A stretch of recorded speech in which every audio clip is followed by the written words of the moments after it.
მამისათა, დაძისათა, დაწმინდისა სულისათა, ამინ. ჩვენთან არის ღმერთის. ღმერთმა დაგვიწოთ ქრისტეს მიერნო საყვარელო ძმანო და სულიერო შვილებო. ღმერთმა მოგცეთ მშვიდობა, წყალობა არ მოყლებოდეთ უფლისა და მოგანიჭოთ ყოვლადწმინდა სამებამ ხსნა სულისა და რაც ყველაზე მთავარია სიყვარული ურთიერთისა, რომელიც ასეთ არ დეფიციტია დღეს.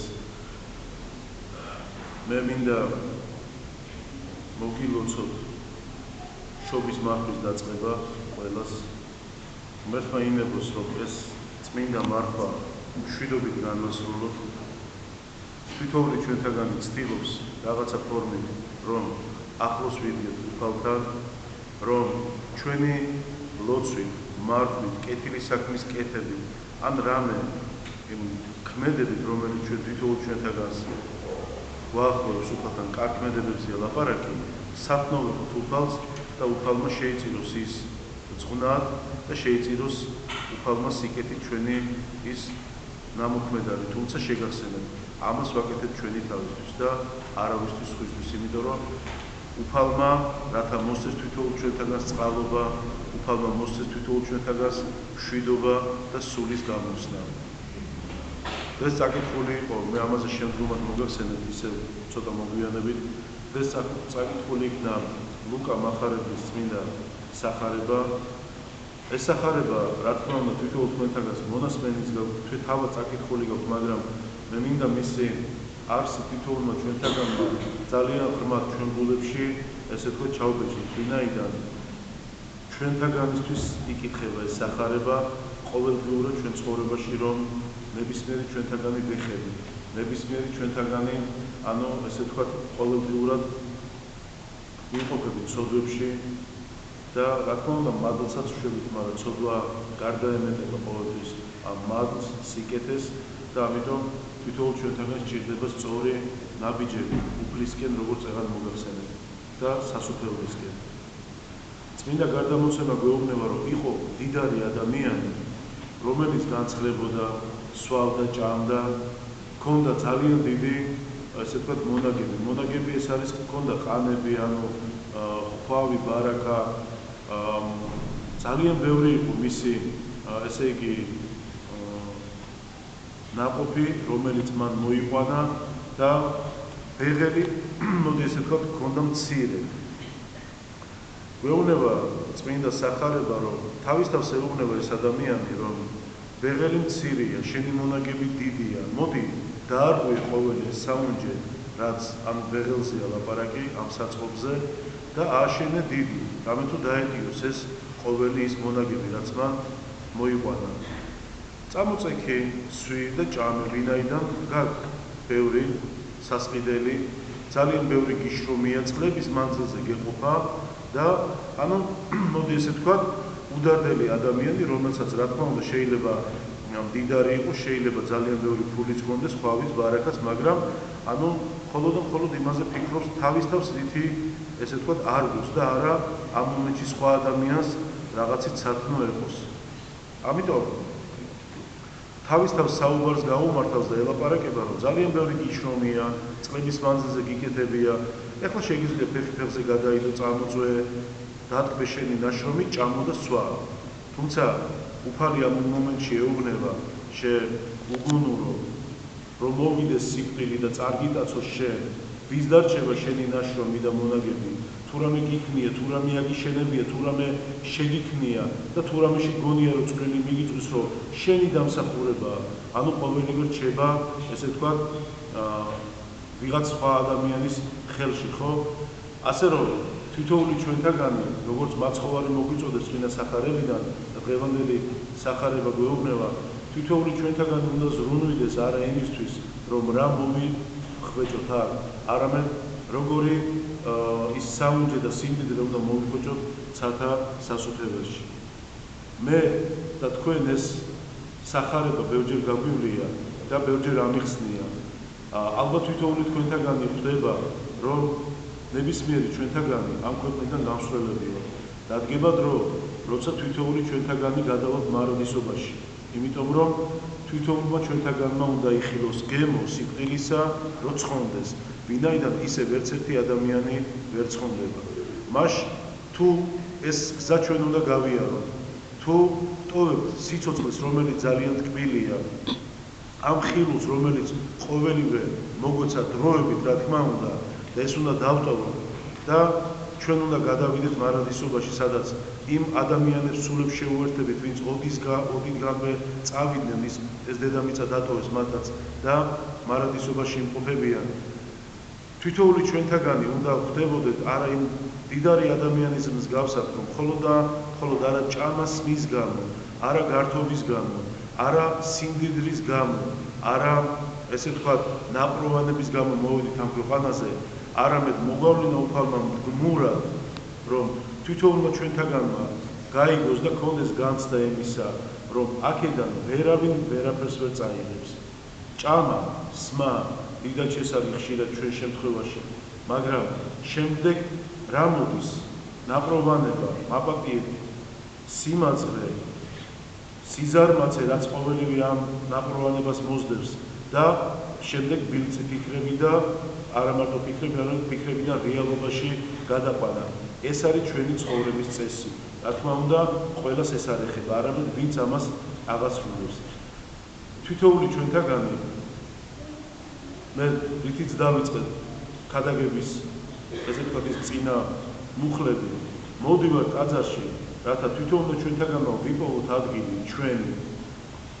ადგილი არა კონკრეტულ რამე ადგილზეა ლაპარაკი, არამედ ჩვენი თავი ვიპოვოთ, როგორც ნებისმიერი ჩვენთაგანი სამსახურებში ვიმკვიდრებ ჩვენ ადგილებს, ისე დედა ეკლესიაში. და რაც ყველაზე მთავარია, თითოეული ჩვენთაგანი მოვდივართ, რომ უფალთან ახლოს ვიყოთ, უფალთან ვიდგეთ. რას მოგცემს ის ბეღელი, ის სავსე, ესე ვთქვათ, თამასუქები და ასე შემდეგ, თუ ჩვენი ცხოვრება იქნება ნულამდე დაყვანილი, ოღონდ სულიერ ცხოვრებაზე მაქვს ლაპარაკი.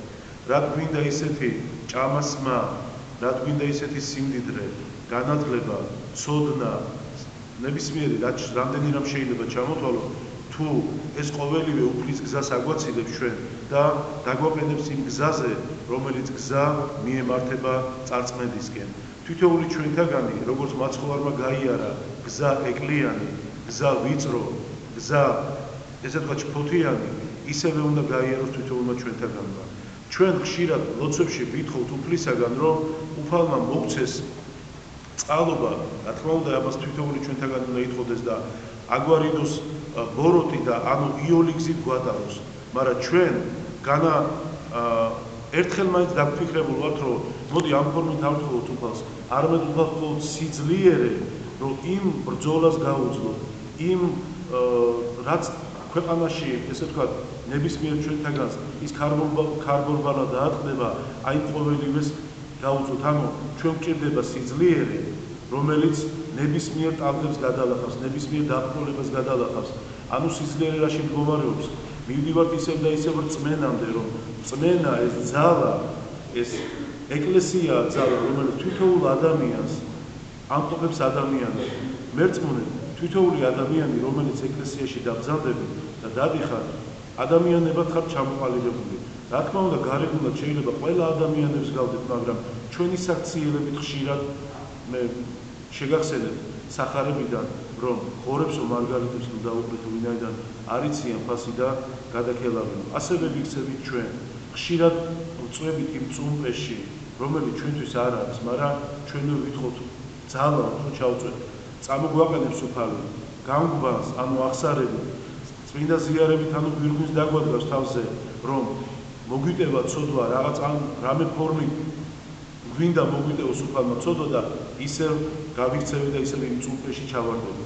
ნაცნობია ეს ღვთისთვის, იმიტომ რომ მან შექმნა ყოველი ჩვენთაგანი, მან იცის ჩვენი უძლურებანი, მან იცის როგორც მე ხშირად მithქვამს, დედას ვერავინ ვერ ასწავლის თავის შვილს, ისე შემოქმნას ვერავინ ვერ ასწავლის ვინ შექმნა, მაგრამ განა შეიძლება ყოველთვის ერთხელ, ორჯერ, რამდენჯერ შეიძლება თვითონმა ჩვენთაგანმა, ანუ აი ამ ფორმით ცოდვები ვაგროვოთ. მე რო თელიდან არ გადავუხვიო, ეს არის ყველაზე მთავარი დღევანდელი სახარება, მაგალითი თითოეული ჩვენთაგანისთვის, არა განსხრომი, არა მუცლის ამურსები, არა სიმდიდრით. ეხლა ვიღაცა ისე ნუ გაიგებს, რომ ვიღაცა სიმდიდრი აქვს და უნდა დატოვოს და უნდა გაფრანგოს. რა თქმა უნდა, არა. აქ მის გამოყენებაზეა ლაპარაკი.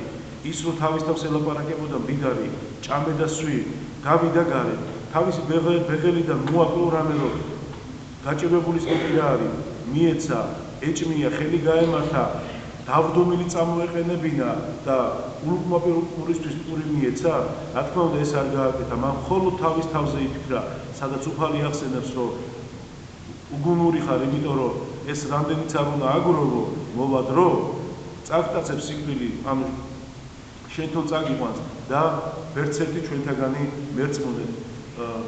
გაგიგიათ ალბათ 4 ფიცრის მეც ვერავინ ვერაფერს ვერ წავიდეთ, ხო? ეს 4 ფიცარიც არ დააგვიანებს, ყველაფერს თავისი დრო აქვს. ჩვენ რაც არ უნდა ვემანოთ, ვერსად ვერ დავემალებით. თავარია ჩვენს ესე თქვა იმ დანაშაულებებს ვემალოთ, იმ ბოროტს დავემალოთ ხშირად, რომელიც ხშირად მას ვაბრალებთ, თუმცა ჩვენ თვითონვე ვიწვევთ მას, ჩვენი ქმედებები, ჩვენი საქციელები და ვემეგობრებით, იმიტომ რომ უფალთან მეგობრობა არ გვინდა. და იცით რატომ? იმიტომ რომ თვლით რომ ლოცვა ძნელია, მარხვა ძნელია, სიყვარული ძნელია, ცუდის გაკეთებას რა უნდა? არაფერი, ძალიან ადვილია, ხო? ამიტომ ბოროტთან მეგობრობა თორმე ადვილი ყოფილა, რა თქმა უნდა ზოგზოგიერთების გადასახედად. მერთმა ყველა დაგვიფაროს, ვინაიდან უფალია თვით ჭეშმარიტება, უფალია თვით ის ნათელი და ის მომავალი, რომელიც თვითონ ჩვენთაგანს აძლევს იმ მომავლის იმედს, რომ აქაც და მომავალ ცხოვრებაში ნებისმიერი ჩვენთაგანი მასთან ერთად იმ ნათელში ვიქნებით, რასაც ქვია წმინდა სასუფეველი. რა თქმა უნდა, თუ ამას ჩვენ დავიმსახურებთ და თუ დავიმკვიდრებთ. ასე რომ მე გთხოვდით ყველას ჩემო ძვირფასებო, რომ არა ჩვენი გულძვირობით, არა ჩვენი გულგრილობით, არა ჩვენი ამ ესე ვთქვათ მომხვეჭელობით, რომ მხოლოდ ჩვენ და ჩვენ სიგით ვერავის ვერ ხედავდეთ, არამედ თითოეული ჩვენთაგანს მერწმუნედ გაუყავით ის ერთი პურის ნაწილი და უფალი ერთს ათმაგად მოგცეთ, ვინაიდან გსმენია, რომ უფალი რასაც თქვენ უფლის სახელით გააკეთებთ, იმ ერთ გაჭირებულსაც კი გაუკეთებთ, უფალი ათმაგად მოგიზღავთ ყოველივეს. როგორ ფიქრობ, ნებისმიერი ჩვენთაგანი ადამიანები რაღაცას გვასესხებთ, ჩვენ ხო ჩავასესხებთ და ვცდილობთ, რომ ვალში არ ვიყოთ. და თქვენთან უცდილებო ქვეყნიერების შემოქმედი ჩვენთან ვალში იქნება? პირიქით, ჩვენ გვმართებს მისი ძალიან ბევრი, მისი კაცმოყვარებისთვის, მისი აუარებელი სიყვარულისთვის, რომელსაც თვითონ ჩვენთაგანს ანიჭებს. ღმერთმა დაგლოცოთ და გაგაძლიეროთ, ღმერთი იყოს თქვენი მფარველი და ვითარცა ჭეშმარიტი ქრისტიანი მართლმადიდებლები, ისე ვიქცეოდეთ არა, ვითარცა ის მდიდარი ადამიანი, რომელიც ვერაფერს ვერ ხედავდა თავისი სარჩო სანოვაგის გარდა. მე მინდა რამოდენიმე ესე ვთქვათ ამბავი მოგიყვეთ, თუნდაც დღევანდელი სახარებასთან მიესადაგება, თვითონ ჩვენთაგანისთვის ეს რო საცნაური იყოს და შევეცდები რომ განმარტება მივცე ყოველივე ამას, რომ თქვენ ესე ვთქვათ თქვენ გაიგოთ. მაგრამ სანამ ამას მოვყვები, მე ვთხოვთ, არის ხშირად მომენტი, როცა მე ვიძახი ვინმეს კითხვა ხომ არ აქვს და გერიდებათ. დაწერეთ ფურცლებზე და უკან ფოდნოზე დაავაგეთ და მე სტიქაროსანი მომიტანს. თუ ვინმეს გერიდებათ. ხმამაღლა თქვა, ასე რომ სანამ მე ეს ისტორიას მოვყვები თქვენთვის, მანამდე გაქვთ დრო, რომ კითხვები ჩამოწეროთ. წმინდა ესე ვთქვათ მამებისგან გვაქვს გარდამოცემა, რომ ერთ-ერთ დიდ მონასტერში, იცით თქვენ რომ მონასტერი შედგება საძმოსგან, სადაც ძალიან ბევრი მამები მოღვაწეობენ. მოღვაწეობდა ერთი ეკონომოსი, რომელიც ბერიც იყო და თან სამეურნეო საქმეებს უმკლავდებოდა მონასტერში. რა თქმა უნდა, მას ებარა ყოველივე ის საუნჯე, მაგრამ ასევე ის როგორც ჭეშმარიტი მორჩილი ქრისტიანი ბერი ის აღასრულებდა სხვადასხვა მორჩილებებს. ერთხელ, როდესაც ის მორჩილებას აღასრულებდა, ძალიან დიდ ცოდვაში ჩავარდა, თავშეუკავებულ ცოდვაში. ანუ კონკრეტულად მითითებული არ არის ამ ისტორიაში, კონკრეტულად რა ცოდვა ჩაიდინა ამ ბერმა, მაგრამ ჩავარდა ცოდვაში და ეს ცოდვა ისე გარდაიცვალა მალევე, რომ ვერ მოინანია, ანუ მოუნანიებელი წავიდა ამ ქვეყნიდან. რო დაასვენეს ეკლესიაში ეს ადამიანი, ანუ ეს ბერი, მისი სახე იყო ძალიან ისეთი შეუხედავი.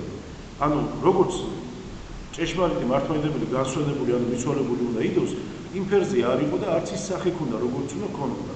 ნუ წინამძღვარი მიხვდა რომ რაღაც ვერ იყო კარგად საქმე, ვინაიდან ესეთი რაღაც შეუძლებელი იყო ამდენი ილოცო ადამიანმა იღვაწო და ესეთი სახით უფლის წინაშე წარდგება. შეკრიბა საძმო წინამძღვარმა და უთხრა, რომ ეს ადამიანი არა მარტო თავის მორჩილებას აღასრულებდა, არამედ თვითონ ჩვენ მორჩილებასაც, იმიტომ რომ წეღან მოგახსენეთ ის მასება რა მთელი სამეურნეო საქმე და ყველა მას აგზავნიდა, ან ავალებდა, ან აკეთებინებდა.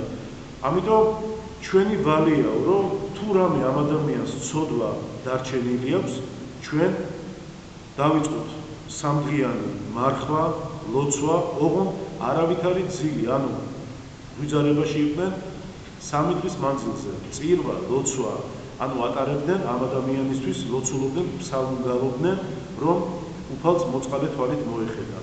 მესამე დღესო გვეუბნება წმინდა მამათა გარდამოცემა, წინამძღვარსო დაეცა ეს ჩვენ შეიძლება ვიღაცამ ძილი უწოდოს, მაგრამ ეს ძილი არ იყო, როგორ ეძინებოდა, თორემ გვიძარებაში იყვნენ, იყო გამოცხადებით ეჩვენა უფალი, რომელიც უსმენდა აი ამ ადამიანებს, ბერებს, რომლებიც ხურვალი გულით ევედრებოდნენ ამ გარდაცვლილი ბერის, ესე თქვა, გათავისუფლებაში და შეწყნარებაში. იხილა საკვირველი რამ ამ წინამძღვარმა, რომ როგორ ელაპარაკება ეშმაკი, ანუ მაცხოვარს, ანუ უფალს და ეუბნება ამ სიტყვებით, რომ შენ ქვეყნიერების მსაჯული ხარ, შენ ახარ სამართლად სჯი ყოველივეს, მაგრამ შენ ხომ იცი, რომ ეს ისე გავიდა ამ ქვეყნიდან, რომ ცოდვა დარჩა მოუნანიებელი, მაშა სადამე ჩემია, ეუბნება ეს ეშმაკი. უფალი ამ დროს დუმს ხმას არ იღებს და მხოლოდ უყურებს ამ ბერების გალობას, წირვას, ლოცვას და ამ ვედრებას ამ ადამიანის სულისთვის. აუარება ცოდვები ჩამოთვალა ამ ეშმაკმა, რომ რატომ იყო ღირსი, რომ ეს ადამიანი მას დარჩენოდა, ანუ მისი უკმაყოფილიყო. უფალმა უბრალოდ რამოდენიმე სიტყვით უთხრა, მართალი ხარ, მე სწორად მსაჯული ვარ და ქვეყნიერების მეუფე ვარ. მაგრამ ეს ადამიანები, რომლებიც ჩემს სახელს განადიდებენ, ჩემს სახელზე ლოცულობენ და 3 დღე მათ არ ძინებიან, ლოცვაში არიან, მარხვაში არიან და იმ შეკვეთილ წირვებს აღასრულებენ, როგორ შეიძლება ეს ამ ადამიანის სული მე შენ გადმოგცე, როცა ამის გულისთვის, ერთი ადამიანის გულისთვის ამდენი მონასტრის საძმო, ესე თქვა, წვალობს და ირჯებაო. ანუ ამით რისი თქმა მინდოდა მე. ხშირად არის, როცა ჩვენ შეკვეთილ წირვებს აღვასრულებთ და ძალიან ხშირად თქვენ აკლდებით ამ, ესე თქვა, დიდ, როგორ თქვა, სიხარულიც არის და ძალიან დიდი, ესე თქვა, ყველაზე დიდი რამ არის წირვა, ღვთაებრივი ლიტურგია და მით უმეტეს თითოეული ჩვენთაგანი მე დღეს სახარებინა წაგიკითხეთ თქვენ, რომ არც ერთი ჩვენთაგანი ამ ქვეყანაზე არ დავრჩები და ჩვენც გვინდა მომსენიებელი ნებისმიერ ჩვენთაგანს. რას აკეთებთ თქვენ იმისთვის, რომ თქვენ შვილებს დაანახოთ, როგორ ლოცულობთ თქვენი გარდაცვლილებისთვის. განა ნებისმიერი ადამიანი ცას მიეკერება და ჩვენთაგანი არ გავალთ ამ ქვეყნიდან. ანახეთ თქვენ თაობას, ჩვენ შვილებს, როგორ უნდა ლოცვა გარდაცვალებულისთვის, რომ ჩვენ რო გავალთ ამ ქვეყნიდან, მათაც ხურვალები ილოცოთ და არა ისე, როგორც ხშირ შემთხვევაში მოჩვენებითად ვიქცევით თითოეული ჩვენთაგანი. და რაც ყველაზე მთავარია, ამ მონათხრობიდან მინდა იცოდეთ, რომ უფალი მოწყალია, ძალიან მოწყალე, დიდად მოწყალია, მაგრამ თითოეული ჩვენთაგანი თუ ზურგს ვაქცევთ, მარტო მის წყალობაზე ესე თქვა არ უნდა გქონდეს იმედი, რომ უფალი მოწყალია. საქმით უნდა დავამტკიცოთ ჩვენ, რომ ჩვენ უფლისანი ვარ და არა იმ ბოროტისნი ვარ, რომელიც თითოეულ ჩვენთაგანს ყოველდღიურად აცდუნებს. ხო არ დაგვალეთ? ერთ ქალაქში ცხოვრობდა ქვრივი ქალი, რომელსაც ყავდა 12 წლის გოგო. ერთადერთი ასული ყავდა ქვეყანაზე. ლოცულობდა, მართლმადიდებელი იყო ეს ადამიანი, უვლიდა თავის შვილს, მუშაობდა, დადიოდა ეკლესიაში და ყოვლადწმინდა ღვთისმშობლას სულ მუდამ ევედრებოდა მისი ჯანმრთელობისთვის. ერთ დღესაც ავად გახდა ეს გოგო და უეცრად გარდაიცვალა. იმდენად დაებინდა გონება ამ ქალს, ეხა გამწარებული დედა რას იზავდა, რომ გარდაცვლილი შვილი მიატოვა და ეკლესიაში მიაშურა. წარდგა დედა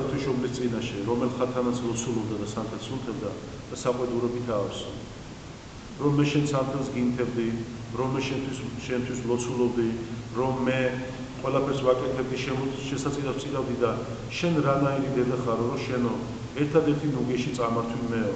ანუ იმდენად დაებინდა ამ ადამიანს გონება ერთი შვილის გარდაცვალებით, რომ დაიწყო ყოვლადწმინდა ღვთისმშობლის ყვედრება.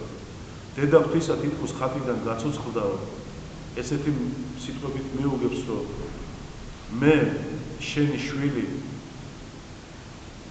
როცა 12 წლის, სანამ 12 წლის უკაცრავად გახდებოდა, მანამდე განადიდებდა ისო უფალსო და ყოვლადწმინდა ღვთისმშობელსო, თავის ტოლა გოგოებთან ერთად. და ყოველი შენი ლოცვა არ გამორჩენია ყოვლადწმინდა ღვთისმშობელი ეუბნება და ვიწყნარებდია.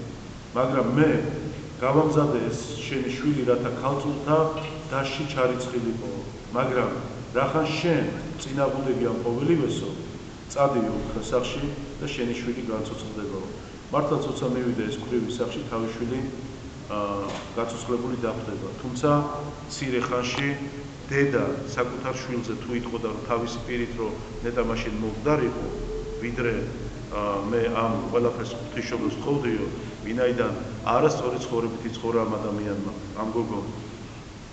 არა მარტო ღვთისმობაზე გადავიდა, არამედ დედას სცემდა, აგინებდა, ну აი ძალიან ცუდად ექცეოდა და აი ასეთ ყოფით, ესე ვთქვათ, გადმოგეცით ეს გარდამოცემა, იმიტომ რომ თვითონმა ჩვენთაგანმა იცოდეთ, არა ყვედრებით უნდა უპასუხოთ ამ უფალს, ამ ყოვლადწმინდა ღვთისმშობელს, არამედ უნდა ვეუბნეოდეთ, რომ იყოს ნება შენი, მისი ნება ყოველივე, მზი არ ამოვა ცაზე, თუ მისი ნება არ არის, მთვარი არ ამოვა, ხიდან ფოთოლი არ ჩამოვარდება, თუ მისი ნება არ არის, ასე რომ მის ნებას ვერც ერთი ჩვენთაგანი წინ ვერ აღუდგებით, ოღონდ უფალს ჩვენი გულები ვანახოთ და არა ჩვენი ის, ესე ვთქვათ, ურჩობა, რომელსაც ხშირად მაცხოვარს ან ნებისმიერ, ესე ვთქვათ, წმინდანებს ვეურჩებით ხოლმე.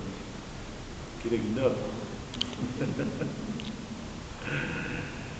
ერთი ძმა მონასტერში სხვა ძმებთან ერთად ცხოვრობდა. როგორც ყოველთვის თქვენ იცით რა, როგორი გაგონილი მაინც არ გაქვთ, როგორი ცხოვრება მონასტერში, მდუმარება, ხელსაქმე, ლოცვა და რა თქმა უნდა სიყვარული უნდა სუფრდეს. ეს არის მონაზვნობის ერთ-ერთი უდიდესი რამ. სწავლება ამის გარეშე არ შეიძლება. ერთ-ერთი ბერი იყო, რომელიც ხშირად მრისხანებდა. ანუ მეც ხშირად მაქვს ხოლმე ეს მრისხანების მომენტები და გვაქვს ჩვენ ადამიანები ვარ და ყველას გვაქვს. თუმცა მე მინდა ნებისმიერ თქვენთანაც უთხრათ ჩემ თავს პირველ რიგში, რომ მრისხანებით შეიძლება ყოველივე გავაფუჭო და აბსოლუტურად ყველაფერს ხაზი გადავუსვათ, იმიტომ რომ მრისხანება ეს არის ცეცხლი, რომელიც უცებ დაწვავს და აალებს ყოველივეს და თუ რამე გაგიკეთებია კარგი და მადლიანი, შეიძლება ეს ყოველივე ცეცხლს მივცეთ. ერთხელ გადაწყვიტა ამ ბერმა, რომ მოდი განვეშორები მონასტერს, წინამძღვარს თხოვა კურთხევა, წავა უდაბნოში, უდაბნო მაინდამაინც ეს ქვიშიანი არ გაიგოთ, განმარტოვებით, სადაცო ამ ჩემ რისხანებას იქნებდა მოვერიო. მართლაც ესე წავა, განმარტოვდება და დაიწყებს ცხოვრებას. ერთხელ აიღებს დოქს, წყლის ჭურჭელს და წავა წყაროზე, წყლის მოსატანად. აავსებს დოქს, დადგავს, რაღაცაზე მიბრუნდება, დოქი წაიქცევა, წყალი დაიქცევა. მეორე დაავსებს, დადგავს, იგივე. სამჯერ აავსო და დადგა და მეოთხედ რომ გადავარდა დოქი, იმხელა მრისხანებაში ჩავარდა, აიღო და დაალეწა ეს თიხის დოქი. და იმ წუთში დაიჭირა თავის თავი, რომ აი ბოროტმა როგორ დასცინა. რომ იქაც კი მრისხანებაში ჩავარდა, იქ ხო შეიძლება მონასტერში ვიღაცისთვის დაებრალებინა, რომ შენ მაბრაზე, შენ ცუდად მოიქეცი. ანუ თავის თავი დაიჭირა და შემდგომში მიხვდა, რომ სადაც არ უნდა იყოს ადამიანი, თქვენს გასაგონად ვიზარდეთ, ჩემს გასაგონადაც ვიზარდეთ. სადაც არ უნდა ვიყოთ ადამიანები, კი არ უნდა მრისხანებით, არამედ ერთმანეთს უნდა ვეფერებოდეთ. არ არსებობს ადგილი, ზოგმაინცის მე ისეთ სამსახურში ვმუშაობ, მე ისეთი უფროსი მყავს, მე ისეთი ცოლი მყავს და მე ისეთი ქმარი მყავს. როგორცაც იმსახურებთ, ისეთები ყავთ. ხშირად მithქვია. ასე რომ, სადაც არ უნდა ვიყოთ თითოეული ჩვენთაგანი, არა მრისხანებით, არამედ თვითონ უნდა დავფიქრდეთ ჩვენ თავში, რომ რა შეგვიძლია გავაკეთოთ. ან მარტოებმა, თუნდაც ან ნებისმიერ თქვენთაგანთან ერთად. იმიტომ რომ ესე იგი, სხვაზე დაბრალება ისეთ მომენტში ადვილია, ხო? ძალიან ადვილია სხვაზე გაიშვირო თვითი ამის ბრალია, იმის ბრალია, მაგრამ საკუთარ ცოდვას და შეცდომას ვერც ერთი ჩვენთაგანი ვერ ვხედავ. ძალიან ადვილია სხვისი შვილი დავსაჯოთ, ვიდრე ჩვენ შვილამდე მივიტანოთ, რომ როგორ დედის ნებიერა როგორ მეშვილი ესე არ გამიზდია, მაგრამ სიმართლეს არ გვინდა თვალებში ჩავხედოთ. შეიძლება ის იყოს ქვეყნის ამოქმედების ზუსტად და სხვაზე ძალიან ადვილია ილაპარაკო და აბსოლუტურად ძალიან ადვილია მით უმეტეს რომ ბრალი დასდო. კიდე მაქვს. მე თქვენთვის ვიხსვი რომ თქვენ რაღაც წინ წაიწიოთ სულიერებაში და მინდა რომ თვითოული თქვენთაგანის ყოველდღიური დღე იყოს ქრისტიანული, სუფთა ქრისტიანული და არა მარტო მოვალეობებზე დაფუძნებული და ესე თქვა დამყარებული. წმინდა მამათა გარდამოცემაში ვკითხულობთ ესეთ რაღაცა, ერთხელ მამა ისააკი ერთ-ერთ ბერს წაეჩხუბა და რამოდენიმე დღე ნამდვილები იყვნენ, ბერები. ეს წარმოუდგენელი რაღაც არის, იმიტომ რომ პირიქით დედა ეკლესია სიყვარულზე მოგვიწოდებს ყველას ვიქადაგებს და თვითონ ჩვენ მაჩხუბარ პოზიციაში ვიყოთ თუნდაც ბერები, რომლებიც ანგელოზებს არიან შედარებულები. ერთხელ როცა მამა ისააკი თავის კელიაში იჯდა და ხელსაქმობდა, ანუ იცით რომ იქ კალათებს წნავენ და ასე რაღაც საქმე აქვს თავიანთი. შევიდა მის კელიაში ერთი ახალგაზრდა ყმაწვილი და ნუ ამ სიტყვებით ეუბნება. ნანო, რაც გააკეთეო? მე დამიგდე პური და უფრო კარგად იქნები, ვიდრე ახლა ამ მდგომარეობაში ხარო. მიხვდა მამა ისააკი რომ ეს იყო ეშმაკი პირდაპირ გაგებით, ანუ ჭაბუკის სახით მისული. და ეშმაკს ეუბნება რომ განვედო ჩემგანო რა მართლა, იმიტომ რომ არა ხარო ღვთისაო და ეშმაკი დამცინავად ეუბნება რომ რამდენი დღე გავიდაო და შენ ძმასთან ნამდვილად ხარო და ჩემი ხარ აბა ვისი ხარო? ეშმაკი ვარ, ჩემ კლანჭებში ხარო და მამა ისააკი ეუბნება შენი არ ვარ, მე ვარო ღვთისაო. ნუ გავიდა ამ სიტყვების თქმის შემდეგ, მივიდა იმ ძმასთან, რომელთანაც ნამდვილად იყო, მუხლებში ჩაუვარდა და შენდობას თხოვა. ვინაიდან იქ უკვე მნიშვნელობა არ ქონდა, ვინ თხოვოდა და ვინ იყო მართალი. შენდობას თხოვა, ვინაიდან შეხედა რომ იმ ორ დღეში უკვე ბოროტმა იმდენად აჯობა, რომ ყოველივე საქმე კარგს და ლოცვასაც დააშორა. და როცა დაბრუნდა მამა ისააკი თავის კელიაში, დაინახა რომ თუ რამე იყო დანგრეული, დამტრეული და დამწვარი, ანუ ბოროტმა იფეთქა და ყოველივე ცეცხლს მისცა. ასევე ჩვენ ცხოვრებაში არ არის, რა გვინდა ბერი ან მონაზონი მაგალითისთვის რო ავიღოთ. განა ჩვენ ცხოვრებაში ასე არ ვიყავით, ისე გვეზარება და იმდენად არ გვინდა ვიღაცა შენდობა ვთხოვოთ, სიამაყის გამო, არ ვიცი, ბევრი რამ შეიძლება იყოს, მაგრამ რაც ყველაზე მთავარია, რაღაცა მაპატიეთ როგორ შევადარო ეს, მაგრამ ძიძგილოობის მომენტია, იცით, აი მე იმას რა როგორ უნდა უთხრა შენდობა და ის ჩემზე მეტი რით არის, აი რამდენი ესეთი მსგავსი და ჩვენ გვავიწყდება ხშირად რომ რომელ მიმსგავსებაზე და რომელ მეტობაზეა ლაპარაკი, როცა უფალი გვეუბნება რომ ვინც მოინდომოს პირველობა იგი უკანასკნელი იყოსო. ასე რომ თავმდაბლობა ყველაზე მთავარია და მორჩილება, რაც ნებისმიერმა ჩვენთაგან უნდა აღასრულოს. და რა თქმა უნდა სიყვარულის გარეშე ეს არ იქნება, მაგრამ ჩვენ რო გვიყვარდეს მართლა სიყვარული, გვიყვარდეს მართალი სიყვარული, მაშინ არც ამდენი გაბუტებული ადამიანი იქნებოდა, არც ამდენი ნამდვილი ადამიანი, არც ამდენი ბოროტება იქნებოდა ამ ქვეყანაზე გამოფებული, რითაც მთელი ესე ვთქვათ სოფლიო რამის არის წარიწყნიდოს.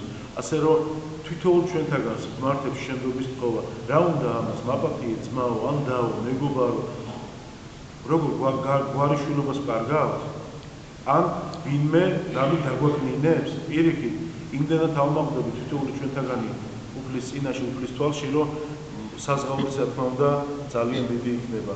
ასე რომ მე მიმაჩნია და კიდევ ერთხელ გეუბნებით, რომ შენდობის თქმა, ანუ პატიება, რა თქმა უნდა პატიება ყველაზე დიდი რამ არის, იმიტომ რომ როგორც მოგიხსენებათ, რო ავიღოთ სიყვარული, მორჩილება, სათნოება, რომელი უმჯობესია, რო თქვა, ყველას რო გადავხედოთ, ყველა მთავრესია, ხო?